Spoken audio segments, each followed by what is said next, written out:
Good evening, everybody. Yeah, back again.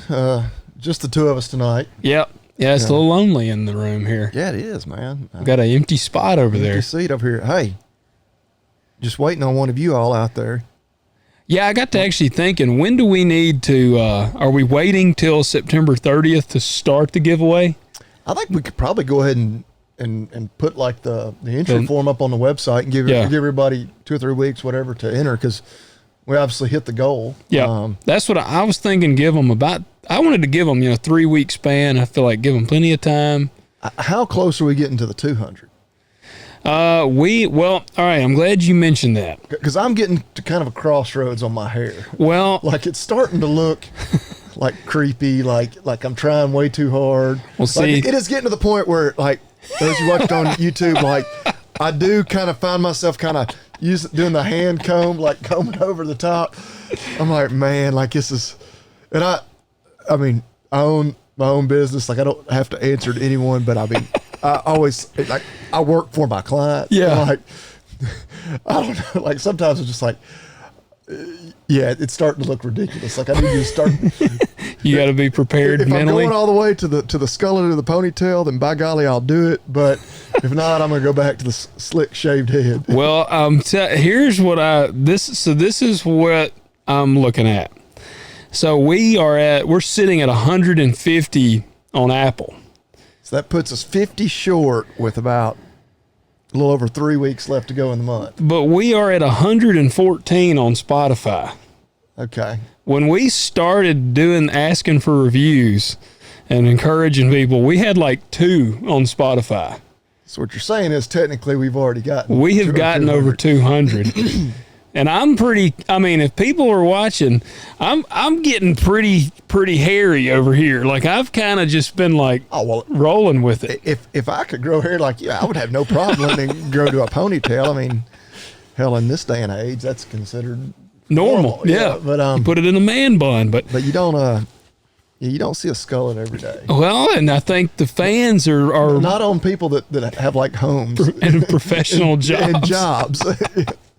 Well, Hulk Hogan is literally probably the only person that has ever pulled it off. Well, and you're gonna have the stash, or are you gonna leave the beard? I've been meaning to. We just been so damn busy to shave, down everything, but because I've been going just a mustache for probably a year or more, and then you need to just dye it blonde and grow the skullet out. Just go full Hollywood Hulk Hogan. But what do you? I'm looking at them like we have gotten 200 ratings. Yeah, we'll see. We'll see how long I can stick with it. Because I'm also getting to the point where now I'm always like, well, you got to get your hair like trimmed over your ears. I'm like, well, you're gonna have to do it. I can't go to a barber shop and be like, no, I'm growing out the skullet. I just need you to trim it up around my ears. I think that'd be great. I think that'd be awesome. Yeah. I think you need to do it, and I think we need to document the growth stage for the show. Yeah, we'll see. We'll see. But which we talk about our health and stuff here. Which, while we're on the subject of my, male pattern baldness, I went to the doctor last week. My yearly checkup. Yeah. They called me on Friday, so it was, of course, after we recorded. Yeah. Hell, I'm basically dying. Like, what's wrong? My cholesterol's high. I knew my blood pressure was high. They told me that when I was in the office, which it was like. What was your blood pressure? Oh, it was like 130 over like 95. Like, and the doctor's like, look, he's like, you were probably nervous. Yeah, he's like, and we don't let you calm down. Like, you was walking, so he wasn't too worried about that. But cholesterol was high, and my A1C has me as pre-diabetic. Oh man! Which that's the one. Like cholesterol, I was kind of like, how high was cholesterol?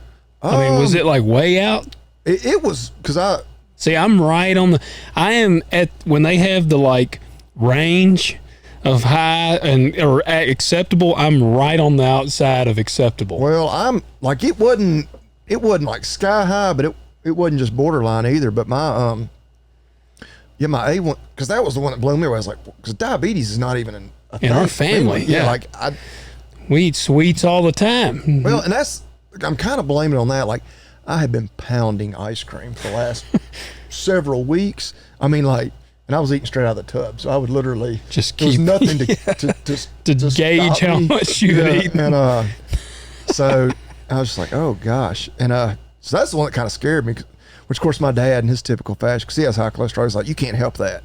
He's like, that's just genetic. Yeah. Oh, they're always, everything is genetic. So yeah, my LDL, which is the bad one, normal, it should be less than 100. I was 144.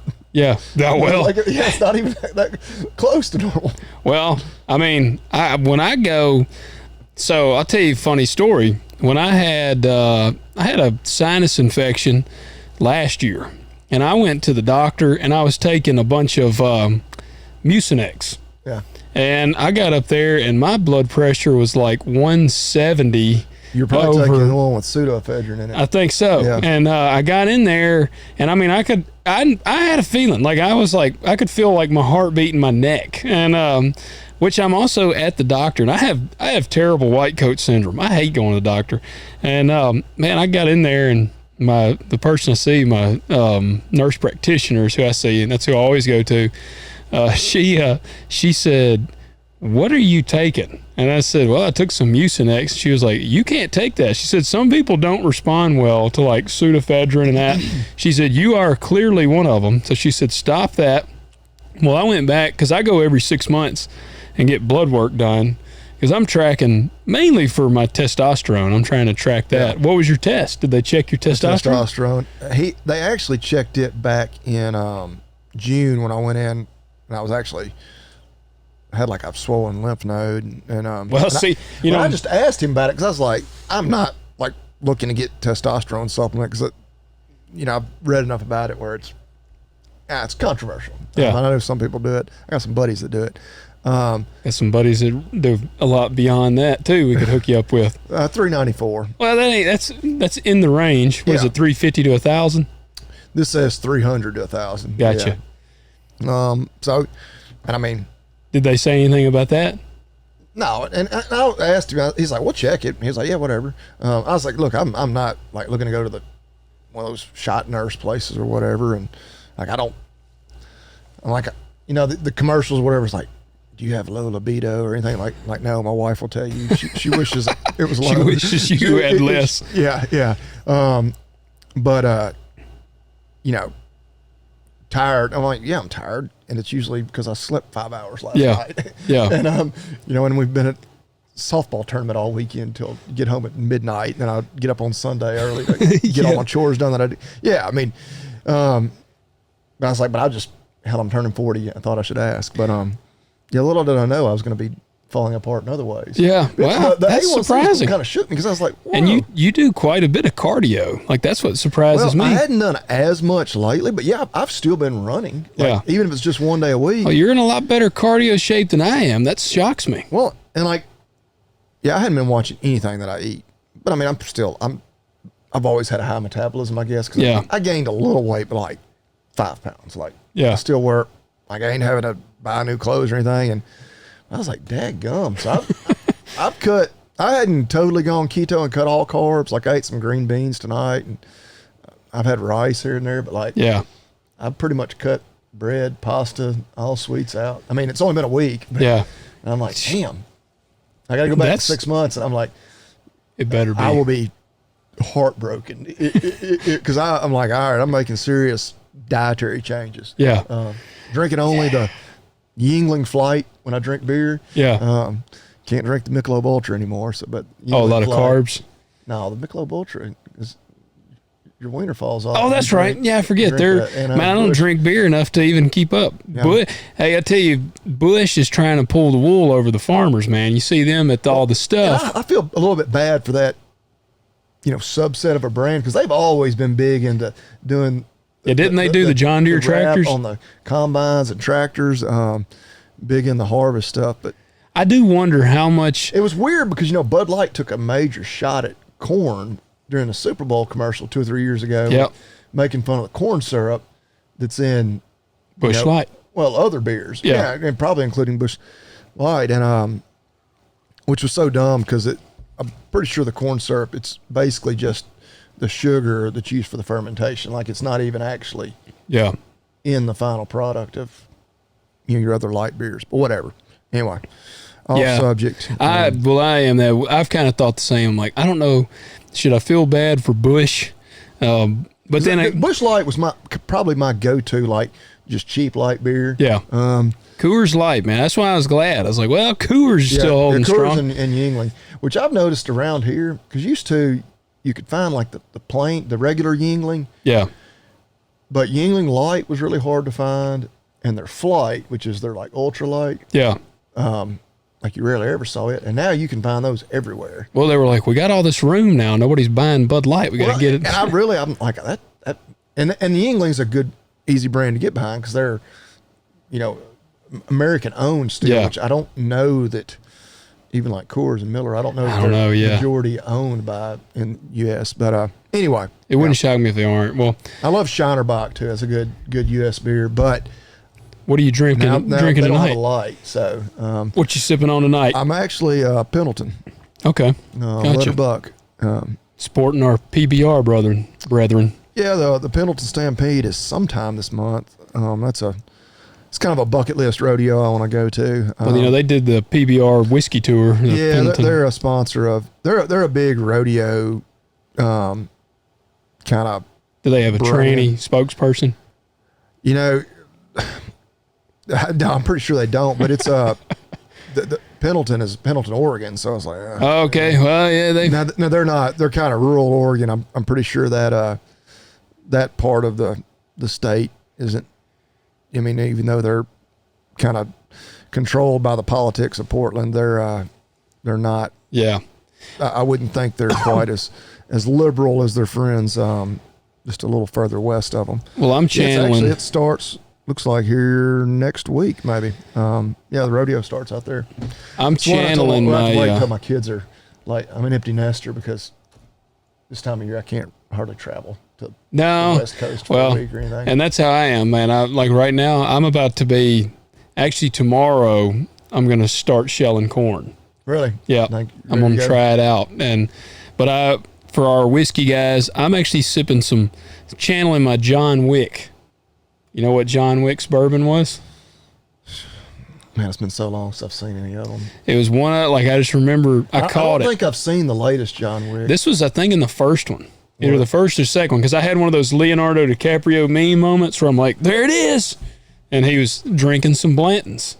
Blantons, okay. Yeah, Tim DeSalvo, Mr. Tim, he listens to the show. You'll be proud. He's a Blantons guy. He's a Blantons man. There's a lot of Blantons haters out there. Keep being haters, and then we can find more of it. First drink I've had since last Thursday. I have drastically cut back my drinking. Well, I had already kind of cut back that because, you and I still haven't even listened to that podcast. It'll really rile you up now. But, because I like drinking craft beers, but pretty much, I mean, those are like loaded with carbs. Yeah. So I was like, man. Been drinking unsweet tea, man. It's just been gosh. You might as well bury me today if I had to go to unsweet tea. That's just brown water. I mean, the only time I drink tea anyway is when we go out to eat for lunch. I can't believe that. Pre-diabetes. Yeah, and I mean, it wasn't even like borderline. Like I was right in the, I think 6.5 means you're diabetic. Normal is 5.5 or lower. So 5.5 to 6.5 is pre-diabetic. And I'm like 6. I'm like right in the middle. Dang. Like dadgum. But anyway, that's people have heard enough about my health. Well, not on the health train. You guys need to go check out agzaga.com. I used my pen. I ordered some 1-inch pens from them. I used it on the grain buggy today. Oh, some hitch pens? Yeah. I needed some of them. And I still hadn't put my little automatic fuel nozzle on. But yeah, the pens are very solid, heavy pens. And like I said, it'll be pulling my grain buggy. Yeah, I would encourage anybody because I've had to get on my wife. I'm like, hey, you need to order something for the farm. Check with them first. You're like, you need some new thong panties? Get on there and get you some. I don't know if they have them. I think they have men's underwear though. Actually, I think they do have some men's underwear. It's is that the Buck Naked? No, that's Duluth. That's right. They have either Ariat or Cinch. I think it's Cinch. Kind of Western brands. So yeah, and I mean, I'm not going to say they don't have women's thong underwear. I would have to get on there and check and see. Because the last few times I've got on there, because I've been like, oh, I need to grab this. And I'll be like, wait a second, let me see if they have it. And they've had it. But got my toolbox in actually. Oh, okay. They do have men's Cinch underwear, and they're pretty cool looking. Yeah. You can have a bull on your wiener. Bull elk, yeah. Yep. Right on your wiener there. Right here at elk season. Yeah, got my toolbox in, which that's the thing I keep impressing me is that's a big bulky item. Yeah. A lot of what they have is big bulky items. The bayonet wrap. Yeah. They've got the quick hitches. They got the troughs, like different kind of feed. You know, they got the big stuff. My ag sprayer, or ag spray, my sprayer goes back UTV. That stuff ships as fast as, if you ordered a pair of socks, off of wherever. I ordered it on last Wednesday night, so it shipped on Thursday.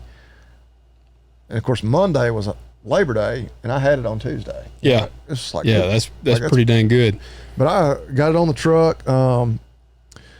Not in love with how I've got it set up just yet. That's why I'm not going to bolt it down. Say we're going to weld her down or what?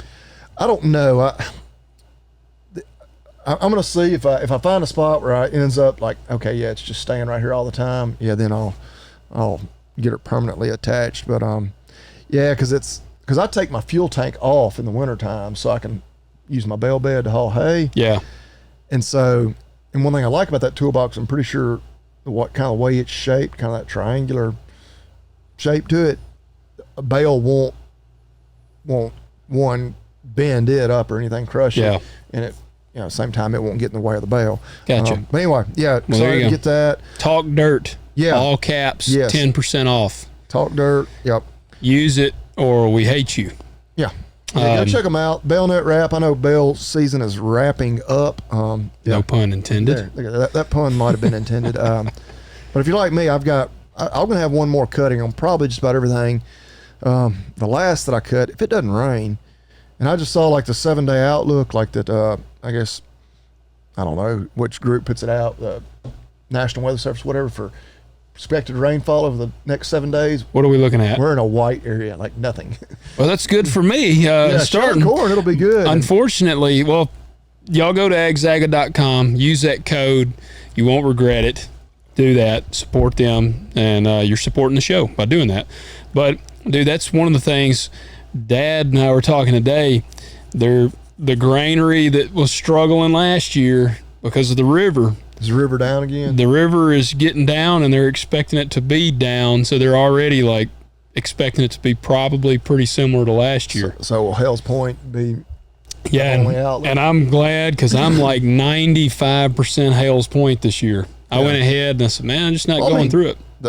They kind of cut their own throat, which I know some of it was out of their hands last year, but to me, they've got to have a better contingency plan in place. I mean, you better have trucks ready to haul it out of there. That's what you got to do. Well, and I know, they can accept grain deliveries year round, and I'm sure they do, people hauling out of the bins and whatnot. But, I mean, pretty much fall harvest is there, and it's obviously a months long, typically. People are actually hauling a lot of beans right now, I'd imagine. I see probably more beans cut around here than I have corn. But it's kind of their Super Bowl. Like you have all year to prepare for these 3 or 4 months. Like that's when y'all, and that's why it always drives me crazy. And I'm not even a grain farmer, that they don't like unload trucks all night long or until the last truck gets unloaded. Oh yeah. Yeah. Well, we used to, like if you have to unload trucks till 2 a.m. because there's trucks in line to be unloaded. Well, by golly, they're making money on every load of grain they accept. At least theoretically, like I would tell them boys, hey, here's y'all's overtime. Yeah. Well, that's how y'all could take a couple of weeks vacation in January. Yeah. Well, that's what the Hales Point, this, for people that don't know, Hales Point's Cargill. I've got a great relationship with them, and they sent out their text, and they said harvest hours will be 7:30 to 7, which is getting back to like kind of how it used to be. And the way, and that's I still can't fathom them stopping unloading trucks if there's trucks in line. They tag at 7 o'clock. If you get there at 7 o'clock, you pull in the line right at 7. In line. They come out and they tag the last truck. Unloading trucks theoretically. There has been times where they are still unloading at 12 o'clock at night or 1 o'clock in the morning because it's so many trucks back there. I can see that a little bit, but again, at the same time, I know they're probably having a labor issue just like everybody else. But theoretically, if labor wasn't an issue, have guys come in. You have a second crew come in later, and they could have a second shift. We may unload trucks till 3 or 4 in the morning. I mean, yeah. there's trucks to be unloaded. We're going to unload them, and hey, this is just for a short period of time. Yeah. Well, that's and one thing. And if it sets into raining for a week or two, okay, well, now we know we're not going to be, Yeah. Yeah. I don't know. The 7:30 to 7, that's kind of how, that was the old, when Cargill was on 2nd Street, they would do those hours. And because I remember there was a few times, man, I'd get there, I'd be cutting it close getting there, but they would get you unloaded. But some of the other granaries, they put out their hours and they're shutting down at 4 o'clock. And I'm like, man, that's not good. That is just because a lot of times it's 11, 12 o'clock. Or you can get started. Yeah, because with the dew and everything, and then especially if you run into any little issues or minor breakdowns, by the time you get, truck or 2 or 3 loaded, like oh hell, y'all better hit the road. Well, my guy last year, man, the dude who was driving for me last year, he didn't care, man. He'd go on, it could be whatever time, and he would tell me that. He'd be like, man, you tell me to go, I'll go. And so there was quite a few times 5 o'clock he'd get back in there, we'd get the trailer loaded, and I'd be like, man, you up for another run? Yeah, hell yeah. And so he'd head on back. Which I guess, most guys, and I know you and our dads are the same way. Y'all run till at night until you got everything loaded. That way those trucks can make a morning run before your dew's all dried off and you can be back in the field. But still, I don't know. To me, if you've got customers in line waiting to be seen, but I mean, I understand if they don't have enough labor, you can't have guys working, from 8 a.m. till 2 in the morning, and then expecting them to be back again at 8 a.m. It's not for months, because it would be, because you'd have some guys, a lot of the time, corn is about as bad. I was going to say corn's not as bad, but most of the time you end up having to stop whether you get loaded up or not just because of the dew. Like if you have a night, the best thing ever is when it's windy all night, because then there's like no dew. Yeah. But there's been times, man, I was shelling corn. It was like 9 o'clock at night, and I was just trying to get I think I had loaded the truck, and I was trying to load the buggy, and I needed just a little bit more, but the corn stalks had actually started wrapping up on the auger on my header. And it was just because they had gotten damp. And you have to, at that point, you got to stop. So that's my thing. I'm the same way. And that's a great way of putting it. Like, dude, this is literally your Super Bowl. Like, you've had all year to prepare.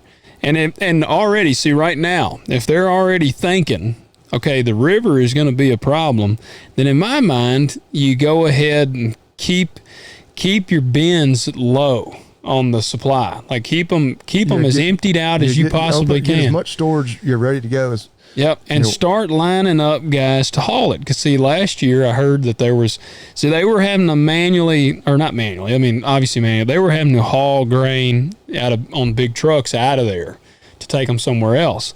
Well, but then I talked to some guys that said they weren't paying worth of crap to get people to come haul for them because they couldn't get guys to haul. We knew people that were like, hey, we'll come haul. Yeah. And then we're like, but not for that money. Yeah, they weren't paying them enough. It wasn't even up to what was kind of the industry standard at the time. Yeah. So it's like, man, look, and that's why, a lot of people got frustrated last year, and I was one of those people. And so that's why Cargill, I felt like, did a really good job. They're further down the river. They didn't have as much trouble, but I tell you, they still had trouble, but they were freaking getting after it. They've got more storage there.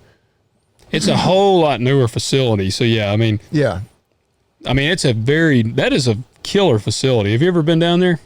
To Hell's Point. No. Yeah, man, it's a sweet setup. Like, and they got the little digital thing that hangs up. Like, it hangs up in your window. You pull up, and it just scans it, and you roll up there. And, yeah, it's a sharp place. They even have guys, they open the doors for you. The other place, they're like, get the hell out. No, I'm just kidding. Open hoppers. They open your hoppers for you. But, yeah, I don't know. It's going to be interesting. But I'm hoping to start shelling tomorrow. And I'm pretty pumped to see what it's going to do. I think the corn's going to be – I think everything's going to be awesome. And I I got a guy that's gonna drive, so that's always a big. That's a big, and the dude has been a truck driver all his life, so Yeah. I'm pretty pumped with that. I do got to give a couple of shout outs before we get too deep in here. First off, this one was kind of funny. So we had a guy left us a review, and I thought this was comical. I got to read it. So again, we're up to 150 reviews. We really appreciate all of the people, and that's on Apple. The Spotify listeners, y'all are crushing it too. But this one was good. This they gave us 5 stars. Shepherd's Hope Farms, please quit harping about reviews. I'm here to write a review just so you'd quit harping about needing reviews. Just kidding, sort of. Great podcast. I really enjoy it while in the barn or tractor. There you go. So, look, we'll tone it down a little. But I just, we've tried to stress the seriousness of the reviews. And for the most part, guys, y'all have done a great job. And again, I got to really pat our Spotify listeners on the back because we haven't even really, I feel like we've kind of left them in the dark a little bit. Yeah. And they have kind of risen out of the ashes. So got to give them a shout out. We are going to ask, please leave us a rating and review. It does help. But that one, and I think there was one other, I had made some notes here. We've got some local listeners that actually, she kind of had a question for you. Okay. And, so I do want to address that. I told her we would. So Heather, if you're listening, I won't use your last name for just what's the term I'm looking for? For just privacy's sake. I don't know. Yeah. Yeah. They're local in town, and she's got one bad to the bone garden. Like, she is a hell of a gardener. You probably know who I'm talking about. I thought that's who you're talking about now. I know that's who you're talking about. Man, she puts most people to shame with the garden. Well, she's wanting to get into some cattle, trying to convince her husband. And she told him, she left us a review, said it's probably a bad thing that she's listening to this podcast now. And because now she wants to get into the cattle and all this. Well, she specifically, the other day, she put up something of some Brahma. And I commented on there and was like, that's what you need. And she said, do you know anybody that has them? And I said, well, Bobby Lee he's had some, so I'm sure he can put you in contact. What's some word on Brahma? Well, we have some other purebred, registered Brahma breeders right here in the county. They're, getting into them from a purebred side of things, they are really expensive. Like when you find, because they're just neat animals, Yeah. And I think cows are neat, period. It's the rock, man, the Brahma bull. Yeah, no, that's not even really a real Brahma, but yeah. Man, like purebred, even they're purebred, not registered, they're expensive. They're different. They get a little bit of a bad rap as far as disposition. Some of it deserves. Well, you had that one that, it would run around. When I came out there, I can't even remember. I think it was a bull you had. Man, it had its head held high, and it was looking at me all kind of weird and stirred up. The only, I guess the only purebred Brahma I've ever had was a bull, but he was real docile. All right, well, that wasn't this one. I've got some crossbred cows, and I've got one in particular that'll try to eat your lunch if one of two things, and this again is not a great endorsement of the breed, but she's got a new calf on the ground. They're very, very protective, and that tends to be most of them as a breed or as a crossbreed. And then also, but she's otherwise fine out in pasture. Now you get her pinned up, get the gate shut behind her. A buddy of mine, like I say, they're claustrophobic. They don't like being in a tight space with you, and you probably won't like being in that tight space with them either. But the tricky thing with them, they make really good moms, very maternal.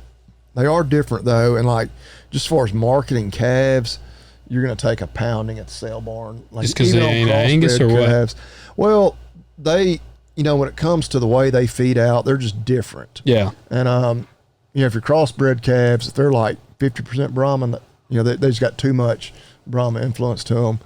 That's why I like that F1 Brayford. So she's 50% Brahma, half Hereford. Then I breed those back to like an Angus bull. Yeah. So then your calves are only 25% Brahman, and that's usually not too bad.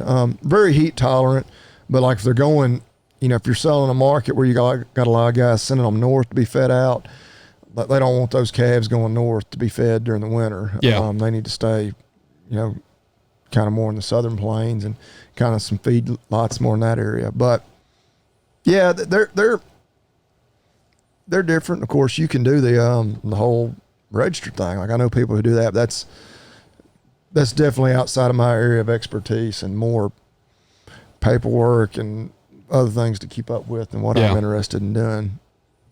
Well, Heather, I think you need to get you some Brahma and just make Johnny get in there and he can deal with the disposition. Should they do that, like possibly, like making them a deal on something? Crossbreeding and stuff. Yeah. But I don't know that I will ever go back to using a straight bred. I've got Brangus bulls right now just because I like that, just a little bit of that Brahma influence to, they're just more suited to the warmer times of year for us, the heat stress, the insects, things like that. But well, you brought up something, and man, I was looking for the question here. We had somebody, actually it may have been in an email here, and it ties in really well. We got several questions. We'll see. I don't want to be cramped on time for all of our questions. Again, please, and I actually really encourage you guys to email us the questions. It's just easier for me to keep up with them.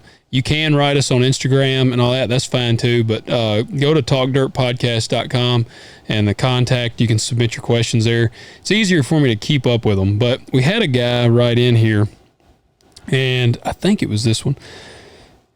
All right, that's not that one. Well, I'll have to look for it later. But he asked, what does F1 mean? Because he said you've mentioned just that. The first generation cross. Okay. So it doesn't refer to any one like species or cross.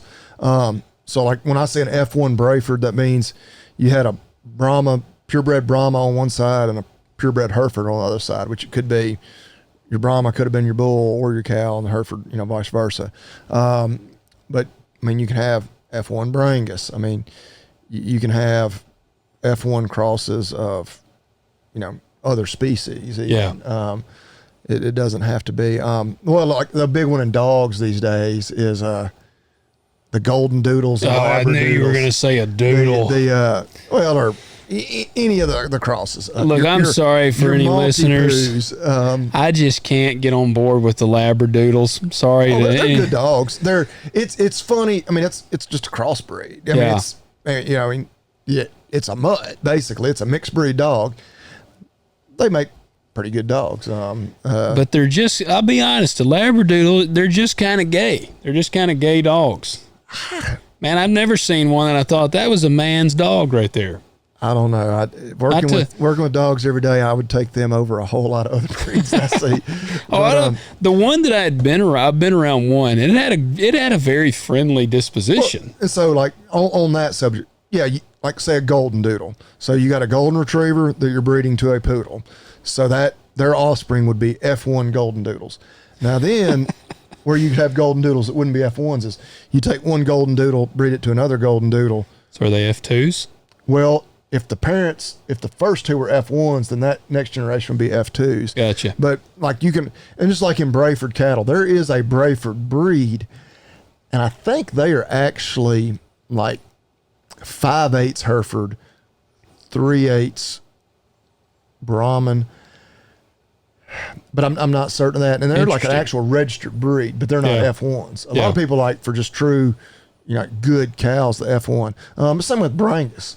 A Brangus bull, they're a higher percentage, and there's different ones, but they may be even like 75% Angus, 25% Brangus. Yeah. But you can have an F1 Brangus. I've actually, one of my bulls is an F1 Brangus. Gotcha. Okay. He was out of my Brahman bull and an Angus cow, but anyway, that's what F1 means. It's that first generation from two, different pure breeds that makes that crossbred. Yeah. So if you got down to the line and somebody's like, I've got an F5 Brangus, would that even be worthwhile saying at that point? No, I mean, that's just a Brangus. I mean, that's like, And I mean, depending on your percentages.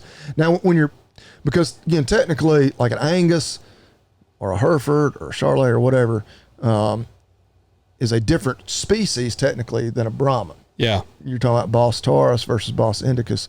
And so people get more when you hear them talk about F1 in cattle, it's usually F1 something with a Brahman. Gotcha. So it's Brangus, Brayford, maybe Sembra, just any of the common Brahman crosses. Sembra. You could have, some people talk about F1, black baldies, which are just a Angus Hereford cross kind of thing. But I anyway. like a Sembra. It's just a cool name. Yeah, Simmental Brahman. Makes me think of Lion King. Simba. Yeah. But I like those kind of off the wall breeds. I mean, man, look, which I always march to beat them on drum. Angus cows, they look good. When you got a good, healthy herd of Angus out there, they're pretty cows. But everybody has them. I feel like. I mean, not everybody, but that's the common. It's because the market has gone that way. It is, but I'm just saying. I'm like, we've talked about it before. I like that tiger stripe you get on. Like, I like the different looks to them. Right. I would kind of equate it to like, I don't know what's a really oddball grain crop that we could grow. I mean, well, Milo. I was going to say Milo's kind of the. It's like cool to do it because it's different, but then marketing it and getting rid of it can be a little bit harder. Yeah. Just because it's not as common. It's kind of the same way when you got those calves. If you just got steers that have got a lot of Brahma influence, that's tough. Yeah. You're either going to feed them out or you're going to sell them to a sale barn. And you take them to a sale barn, you're going to take a little bit of a beating on them. Yeah. Compared to just a straight Angus calf. Well, there you go. Heather, we want to see you do it. Reach out. Any questions you got, we'll be glad to help you out. If you need help convincing Johnny, just reach out. We'll help you out there too. But I mean, you're his wife. You have ways. You have the ways. Yeah, you hold the power at the end of the day. So we have had quite a crazy week on some stuff. Yeah, we had a kind of a story relatively local to us that as soon as I saw it, I was like, all right, we gotta hit on that. Because it's one of those things that irks us, in terms of the whole, I liken it back. The biggest thing is that rural-urban divide. Yeah. The urban sprawl, it's not like... The disconnect. It's the disconnect. And people move into the country and wanting to move to the country, and then they're like, whoa, you mean I'm going to be around farming? And they want the cool aspect of it of like see a tractor out in the field somewhere and like, oh, yeah. Yeah. They can put that on their Instagram story, like just the view out in the front yard. Yeah. But when it comes to some of the other aspects of it, having to be behind farm equipment on the road, things like that, well, people act like assholes. Before we get into that, I'll lead into it with an experience that I had and one that I'm probably going to have in about a week, another follow-up. So the farm, I haven't had corn on this certain farm in 2 years. First year I had corn on it. This farm that I'm working, it runs behind a subdivision. And most people have a fence up. Well, corn, when I'm shelling corn, I mean, dude, my combine, it's got the fans on the back. It spits the cobs out. And, man, it launches cobs all over the place. Yeah. Now, I feel like you buy a house bordering a field, you kind of, stuff like that kind of comes with the territory. Well, and I mean, it's not like it's trash. Yeah, it is, organic matter. I don't say, it's like, it's going to deteriorate with time. I mean, now it's a cob. It'd take a long time. But I knew it. Man, I was shelling corn. First year I ever worked this place. And I was making my outside pass. And there was one yard. And there was no privacy fence. And it looked like the dude cut his yard with a pair of scissors. Like, it was so finely trimmed. And his patio, he obviously had painted it with like a stay wet look. Like it was... I mean, I seriously bet this guy uses like scissors to cut his grass. When I saw it, is his patio like all the way up, like at the property line? I guess? No, his patio's way down. Like he's got a big backyard. Okay. So it's just a big backyard, and then there's his patio and all that. But it was very pristine, and I knew as soon as I saw it, I was like, this guy might be problematic. And man, sure enough, I made a pass because I saw him. I mean, my combine, it threw quite a bit of cobs out there in his yard. But it's going to be like just on the very edge. Yeah, it didn't get anywhere near his patio. And like, I mean, and honestly, you go take a lawnmower, make a couple passes. That was exactly my thought. It's like, blow it. But this is the kind of guy that's probably like, when that cob that's not going to damage your blades on your lawnmower. When that hits his lawnmower, he's probably like, he's like getting offended every time. But I was like, dude, you could run the lawnmower. Well, so I actually finished that field, and I pulled down. I had to replace some parts on my header. I was down there working on it. I see a truck pull in, and at the time I had a guy working for us, and he was a former Army Ranger, and he's a big guy, and I'm wearing a pistol on my side. And a lot of times when I'm working out in the field, I will open carry. Oh yeah, I do too a lot on times on the farm. Yeah, and I mean, I think I was full blown like embracing it. I'm pretty sure I had like a 1911 on my hip that day, but I was over there working, and this guy pulls up, and the guy that's working for me, he goes, "Hey man, who's this guy?" And the dude gets out of the truck. I see him. He pulls out 2 big garbage bags out of the back of his truck, and he comes walking, and you can like see smoke coming out his ears as he's walking up to me. And he walks over there to us, and I turn around, and he just chunks the bags down like in front of me. And he goes, "Here's your damn corn cobs you threw all in my yard." I said, "Okay, just dump them out there in the field." Yeah, I said, "Man, I don't know what you expect me to do." I said, "That's the combine just does that." And he goes, "Well, I know that this is a farm, and it's been a farm for a long time, but I'd appreciate it if you'd keep your shit out of my yard." And I just said, "Well, you're welcome to rake it all up and throw it back out in my field." Yeah, I'm totally fine with that. Well, the guy that was working for us, before I even had a chance to respond, knowing him, the very little I know, like I can. Well, it was funny because the dude might be the perfect person to have had. He was perfect because he completely de-escalated the situation, because the guy had like a vape pen, and the dude was probably in his 60s that came out there, and he had a vape pen in his shirt pocket, and the dude working for me goes, "Does that thing got THC in it?" on it? And the guy goes, "What?" And caught him off guard. And the guy, he goes, "You got marijuana in that vape pen?" And he goes, "No, I wish it did. These liberals won't let me have nothing like that." And then the whole... Well, I don't know that it's the liberals that won't let you have it. I know, yeah, it's actually about to be the other way around. Yeah, I think it's the other way around. But he did get it. Then it became like an anti-liberal rant, and then it was like a fine situation. And he got back in his truck and left, and I turned to the guy and I said, "Boy, you handled that well." And he goes, "Well, I think he saw that giant weapon on the side of your hip and was like, I better chill out." And I said, "Oh man," I said, "You perfectly handled that." I thought he was going to say something smart ass like, "Maybe it should." No, chill out a little bit. No, he handled it. I mean, seriously, it couldn't have gone better. But this is the first year since then I've had corn on that place. And I'm already, Dad made a remark. He said, "Hey, doesn't your buddy still live over there?" And I said, "Yeah." Well, and I just because I don't know exactly.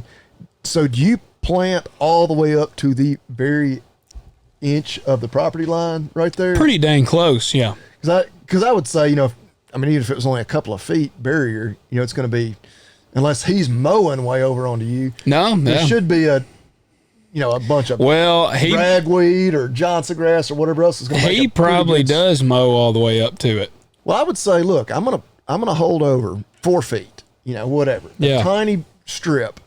But that strip's going to grow up with, which I guess, depending on how, with the sprayer, which y'all can be pretty precise, the sprayer. Oh, yeah. It's going to be some Johnson grass, ragweed, whatever, just some natural vegetation. And that kind of create a little screen there that might keep a lot of that debris from slinging right out into his yard. But he don't want to look at weeds. He wants to look at pretty crops. Well, but if those weeds are on your place or the place you're renting, that's none of his concern. Well, I did leave out a funny part to it. Dad had come over the radio and said the dude was coming out into the field, because Dad had run over, because we didn't have anybody on the grain buggy at the time, and Dad had gone and he was just dumping straight on the grain buggy, and he said he saw him walking towards him in the field, and Dad he got done unloading, he turned and he went away from him. So the guy was still walking, because man, that's one thing Dad has really mastered, is if somebody comes out into the field,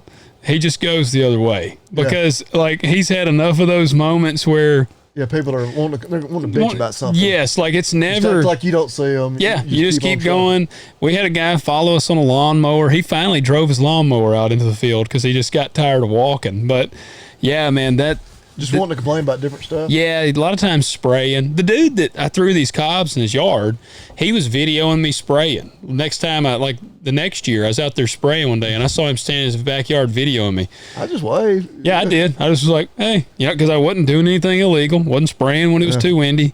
So all that goes really well with this story because it shows the disconnect that people have with farming. And this is something that really riles me up. We had a guy on our Talk Dirt to Me Instagram that messaged on one of our videos, and they said, wait a minute, sorry, and I don't know the tone, I'm not trying to say that they were attacking, but they said, wait a minute, are you saying that you're pro-glyphosate, or glyphosate? Are you pro-glyphosate?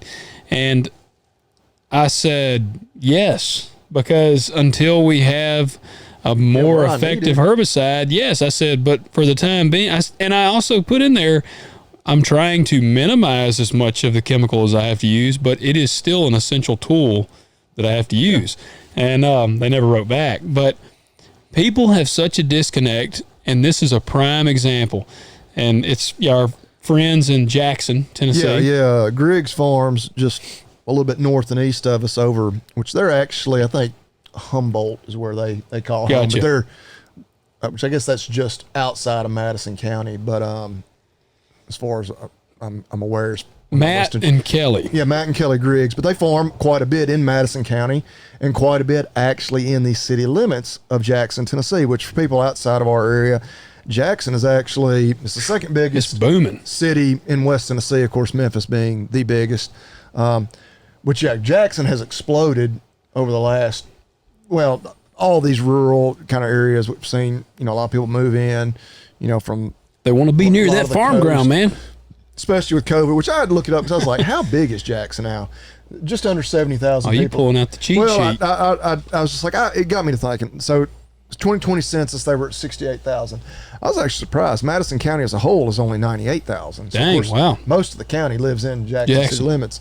But Kelly, which I guess the whole point, they use a lot of chicken litter for fertilizer. All natural, man. That's a natural fertilizer. Fantastic fertilizer. Non-synthetic. You're taking a waste product, literal shit, and turning it into a very useful and it is product. Very good fertilizer. Great fertilizer, allowing you to not use a synthetic fertilizer, which she pointed out a lot of times we're importing from countries that maybe aren't even that friendly to us. Yeah. There's every reason in the world to want to use chicken litter as a fertilizer. We've talked about how we wish we could use it here. We just don't have the chicken houses. Logistically, we don't have chicken houses quite close enough to us to make the hauling. Yeah, I think I said I was just going to start shitting in my fields. Yeah. That'd be a lot of shitting. But as a news flash, chicken shit smells like shit. Yeah. I mean, yeah, we got them right here. We've, on a rainy day. Believe it or not, we've come in to record and be like, whew, well, man. And I've actually, because I watch, they have a big presence on YouTube. I recommend y'all check them out, Griggs Farms. Yep. But I've heard Matt make the comment, like whenever they've got a pile of chicken litter in the field or getting ready to spread it, it's like, smells like money. Yeah, But it also only stinks for a couple days. Right. Well, and I don't know how long from the time a truck dumps it until they get it spread, but I would imagine as soon as it's spread, you're not, because now all of a sudden you've got it spread over hundreds of acres. Yeah. It's not going to be, very potent anyway. But yeah, the farms is this was an article. The farms were using chicken manure as fertilizer, causing a foul smell that could be detected even 3 to 5 miles away. So to address this, the city proposed an ordinance to prohibit the use of chicken manure within city limits, which Kelly pointed out, in a long post she had online, that they didn't set out to farm in the city limits of Jackson. The city limits of Jackson engulfed them. The urban sprawl engulfed where they farm. Yeah. And I don't know that, I would imagine, because I know they use chicken litter and I know they farm, the farmer they may have been complaining about in that article may have specifically been them. I don't know. Yeah. But regardless of that, if this ordinance gets passed, it will negatively affect them. And what pissed me off is, just as you think about that, good and well that these same people who are complaining are the ones bitching about synthetic fertilizers. Or like whenever, because Griggs Farms, for it even deeper talk on them. They're very progressive. Yeah. Very, very forward thinking. They've been awarded. Oh, they're huge on the cover. I've watched crops, quite a bit of their plant and videos green. for the plant and green and cover they're, crop. They're on the very forefront of these regenerative, sustainable, whatever term you want to use, practices. Yeah. And so, like, when there's an article in the local paper talking about, you know, an award they've won for environmental stewardship, I guarantee these same people are like, that's so neat that we've got a local farmer that's doing all this great stuff for the environment. But whoa. Yeah, I don't want them using that chicken litter near my house. Yeah, that stinks. And she pointed out it's a typical not in my backyard kind of thing. But I don't know. That whole rural urban divide, you know, most people are how many generations removed from the farm at this point? You know, 2% of us are farming, whatever statistic you want to use. It's just, you know, like, what are you thinking? You sit there, in your nice, pristine patio, in your well-manicured yard and get pissed off about the smell or the corn cobs. Like, we enjoy some of the cheapest food, like, relative to our income in the world. Safe, readily available. You go to the store anytime you want. It's right there waiting on you. Hell, you ain't even got to go to the store. You can pull out your damn phone and order it and it'll be there. Right. I guarantee you, if you live in the city limits of Jackson, you can do that. Yeah. But it made me think too. One of our drug reps, she's from Jackson. Her husband is a realtor, and they were back during all the COVID and everybody was fleeing different areas. They had a huge influx of people from like New England. And I just remember her talking like they had some lady, obviously must have been really well off, like bought a big tract of land, big price on it, you know, sight unseen, stuff like that. I can't help but think, you know, it's a lot of probably those type people that are bothered by this. Stink. But it's but it's also the other thing I looked up, which I was pretty sure of this, because we're a deeply red state to begin with, and even Jackson, which is a little more of an urban area. And again, it's not all about politics, other than local politics there. But I mean, that was a county that was 55% Trump to 43% Biden. Really? I mean, that's a little more liberal than the rest of the state. I think Tennessee as a whole was more like 61% Trump. But I'm like, yeah, it's not just it's rural urban divide. That's the real divide in this country. It's not left and right. It's not, you know, conservative, liberal, whatever. It's people that live in rural areas. You know, we have one lifestyle, one way of thinking, one way typically of voting. And then you got the urban centers that are, I mean, I guess it does come into politics there because they are deeply blue areas. Well, what frustrates me, and it's the same thing we've seen forever, but those people, they want to be in the rural area. Oh, yeah. They want to experience and be around that. Well, that's what I'm saying. Like, they're posting on Instagram, like, the picture of the tractor in the field across the road from their house. But like, love my front porch views or whatever. But they come here, and that's why politics do matter in that front, is because they are coming here and they're essentially bringing the urbanness with them, you know, because they come here and they vote and they change. And like, say, a farming, like, how are you going to dictate the fertilizer practices? And obviously farmers, like, say, well, just vote. Well, okay, we're only 2% of the population. I was going to say, and it's shrinking, you know, it's steadily shrinking. I mean, even in Madison County, I would say it, in relatively speaking, rural West Tennessee, like, the vast majority of voters there don't farm. I mean, it's probably not too far from that 98 to 2%, you know, maybe even 95.5, whatever. But we can't just vote. And that's where I do think, you know, groups like Farm Bureau are important because NCBA. They do a lot of good lobbying on behalf of farmers, and I don't know, as involved as Matt and Kelly are in with groups like that, I would imagine that'd be a pretty quick phone call I would make to like my local Farm Bureau. Be like, hey, y'all got any pull here? Like, y'all squash this crap like a bug. I mean, that's dumb as hell. That's what I want to say, because, man, I don't know. We might have some listeners in Jackson and in that area. If you're in that area, then I urge you to call your local government and just tell them that you think, let them know. I don't know if it would be just like your county commissioner, or I guess if that's in the city, or maybe your, I don't know, I guess city commissioners, city. Tell them Here in Munford we call them aldermen. Yeah. City council members. Yeah. I guess is what it would be. Tell them if they block this, you're going to all buy some hogs and you're going to put them in your backyard. Well, I you're guarantee start... there's a city ordinance against that. Yeah, well, that's true. Well, speaking of chicken litter and chickens, that's been a thing. Like, because everybody has backyard chickens right now, including two dudes sitting right here. Yep. But I know it's been a thing like in the city limits. I think they may have made it where you can't have a rooster because they're loud, popping off and waking people up, and stuff like that. Lord, well, this cow, man, a freaking cow today, one we call Annabelle, she was going like all day today. Well, and that brings up another subject, which I don't want to bring this too close to us, but where we sit right here, that right across the road from you, is that Munford city limits?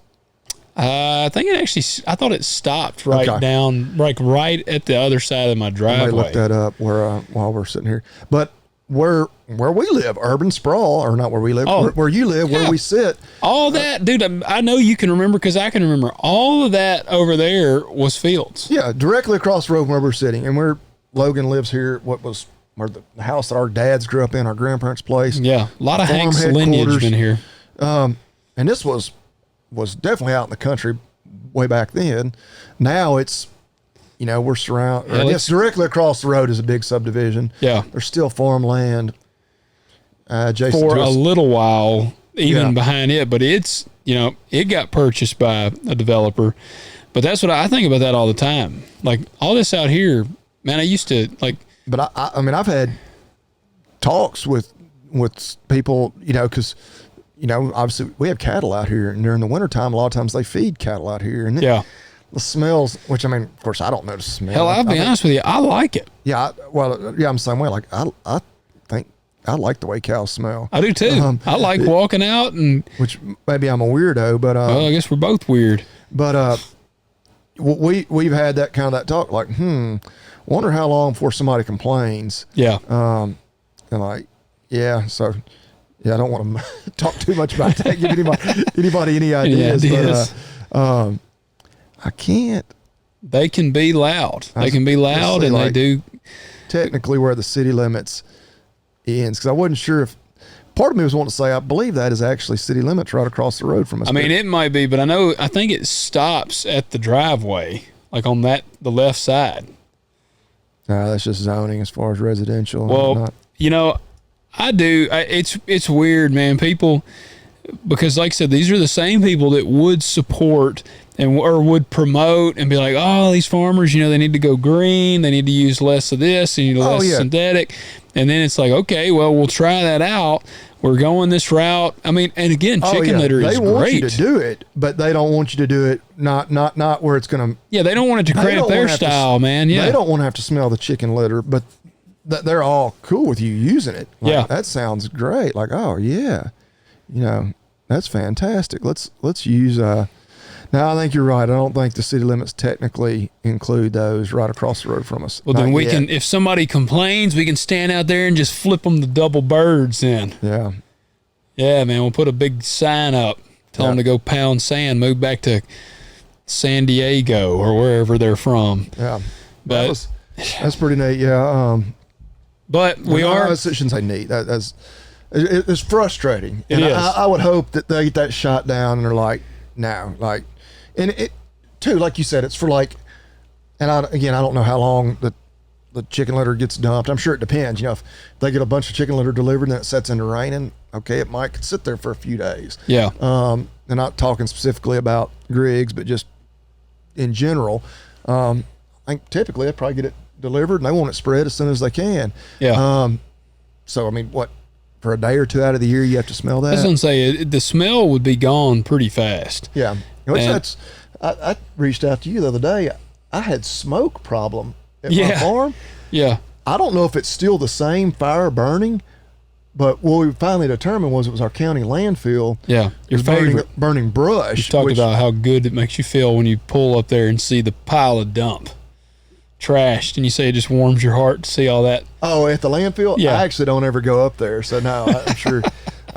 Oh man, yeah, that's just an eyesore. Which of course they have it set up where you can't see it from the road. But of course we have a lot of brush in the county this year because tornadoes. Yeah, the number of trees and debris from all the storms hauled off. So they burn a bunch of it, I guess. I know they started burning on Friday because we could see the smoke. We're like, oh my God. Like, my first thought was like combines caught on fire in a cornfield somewhere. Yeah. But then I didn't really think anything more about it on Friday night. Well, Saturday morning, I'm squirrel hunting.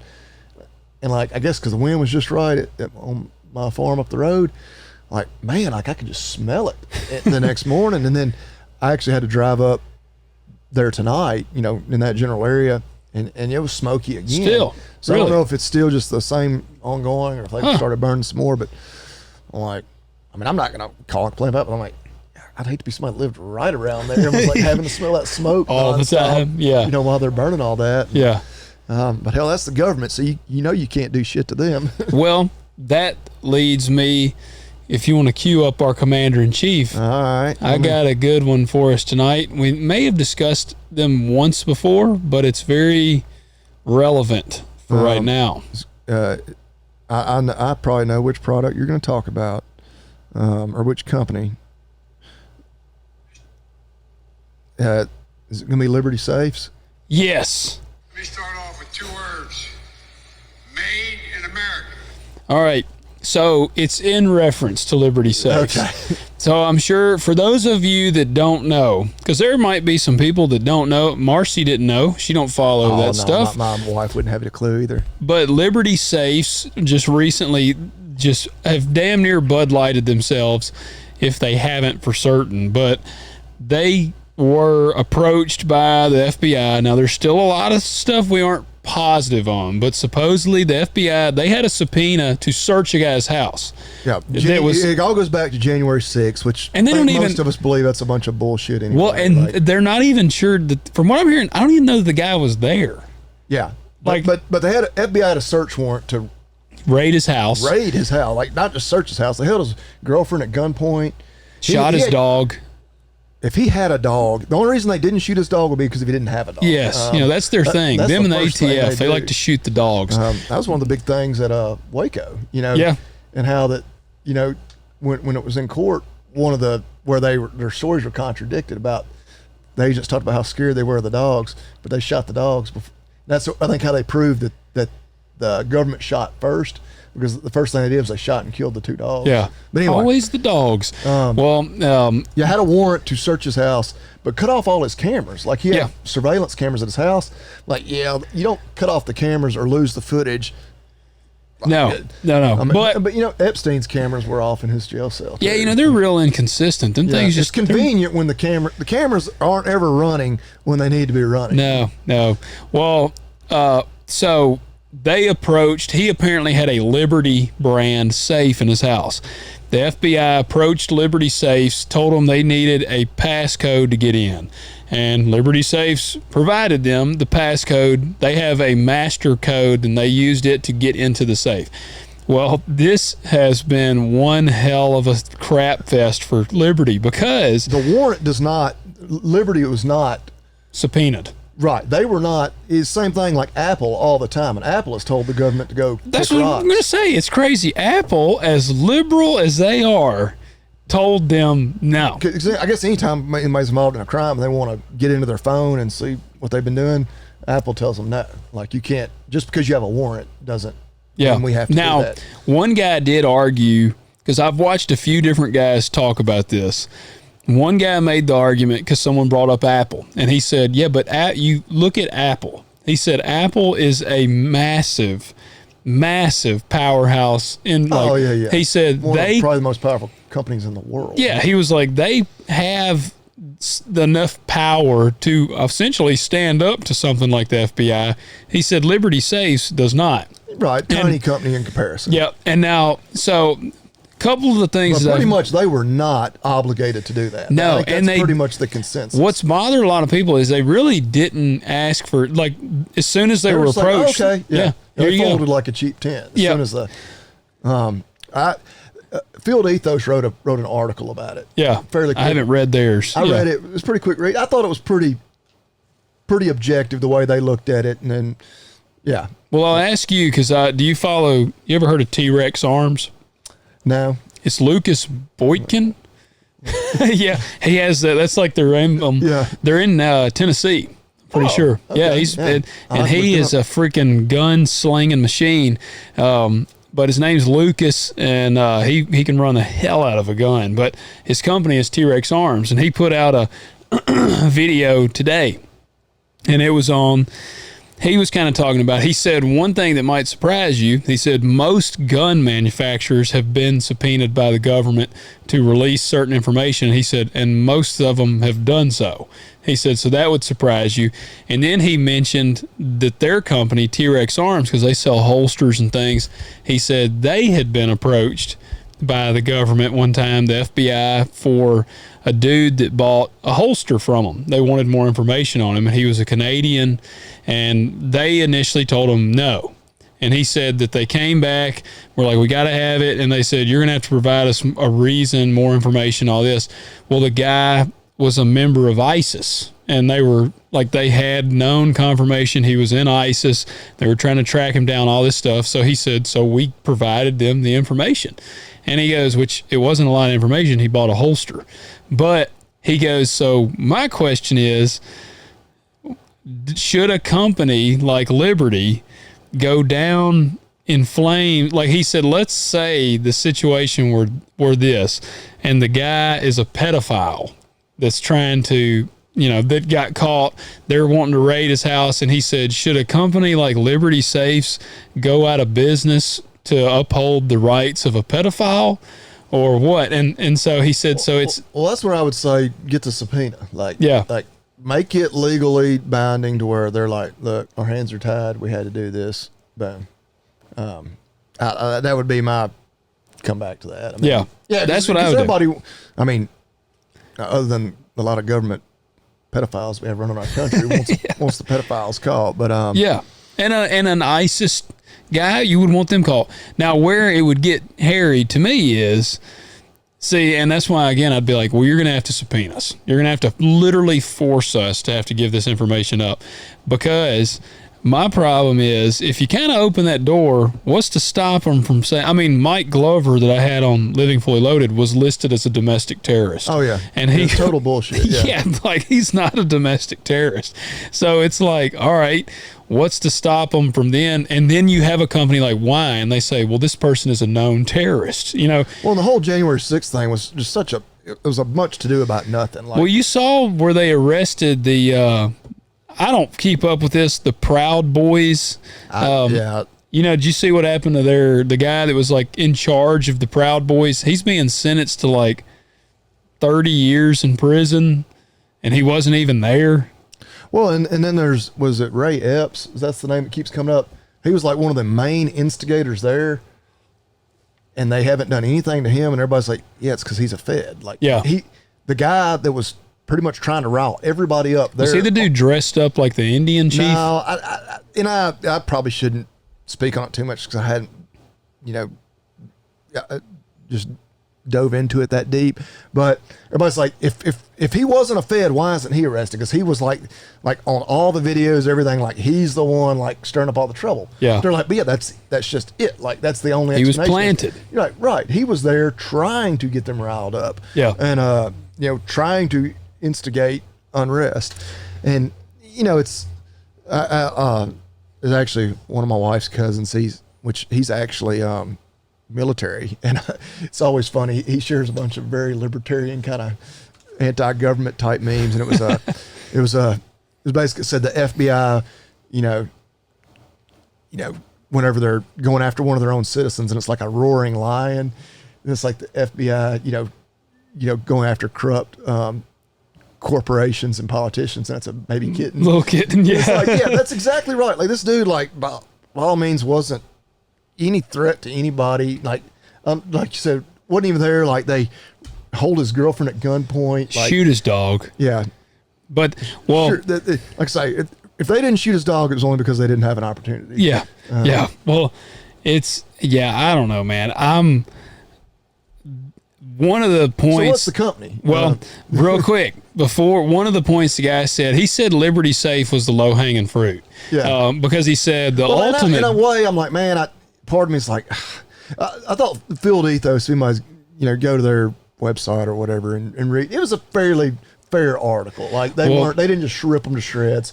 But they also said, look, we'll probably be looking there's elsewhere. Other gun companies, safe companies out there, which we're going to get to in just a second. But which you can also. So he obviously had a digital safe. Yeah. And I'm like, I don't have a digital. I don't have a digital, and I've never wanted a digital. But Liberty has, and a little bit in their defense, because every one of their safes, I guess, has like a back door into it. Using like some master code that they have, you can go through a process to expunge that. Yeah. Now, of course, that means that I got to think about this. Like, if I fall over dead tonight, like those have to break into my safe. Like they'll have to, because like I'm sure I've told my wife the code, but she can't work the dial anyway. Even if I'm sitting there telling her the code, and so she just doesn't remember it. And so they'll have to break into mine. Yeah. Well, that's what I mean. It's ultimately like they were saying. You got the FBI, who essentially is the ones that are breaking the law. You got the FBI, they're breaking your constitutional rights. And then you got Liberty Safes below them. And they said, ultimately, if Liberty Safe had fought back, which is what everybody just wanted them to do, they would have been subpoenaed and then they would have lost and they'd had to give it over to FBI. But he said... Well, they wouldn't even really been losing. It would just been... complying. Yeah.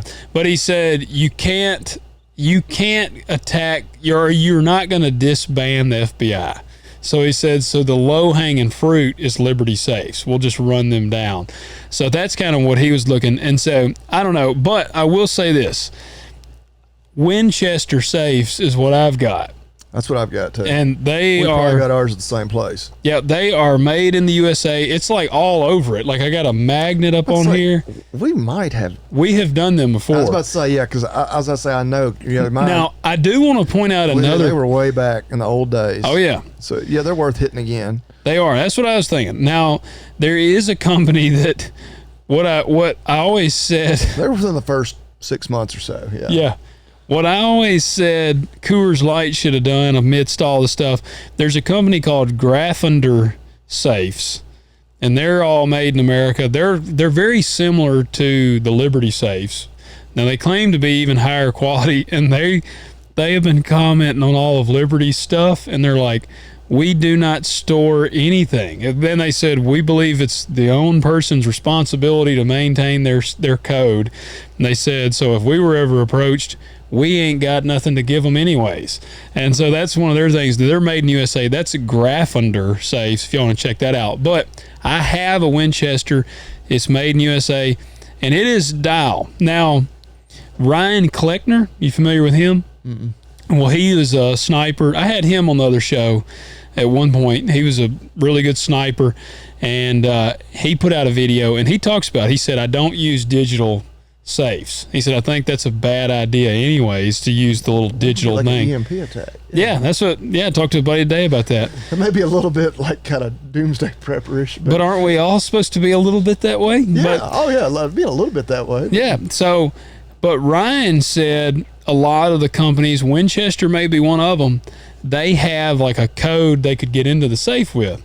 But he said that he bought a tool, and I'm going to get one. And I'm saying this too to encourage you. Get a Winchester safe made in USA, and then get online and do some searching. I can't remember what he called it, but he said there's a little tool you can buy, and he said you can reset the code yourself. And I'm going to buy one, and I'm going to create a new code. Yeah, because that's what I was wondering, because you can't, when you buy a dial safe, it's just got the code when you get it. And so I guess he said it's very simple. They could get the serial number off the back of it or whatever and pull your code.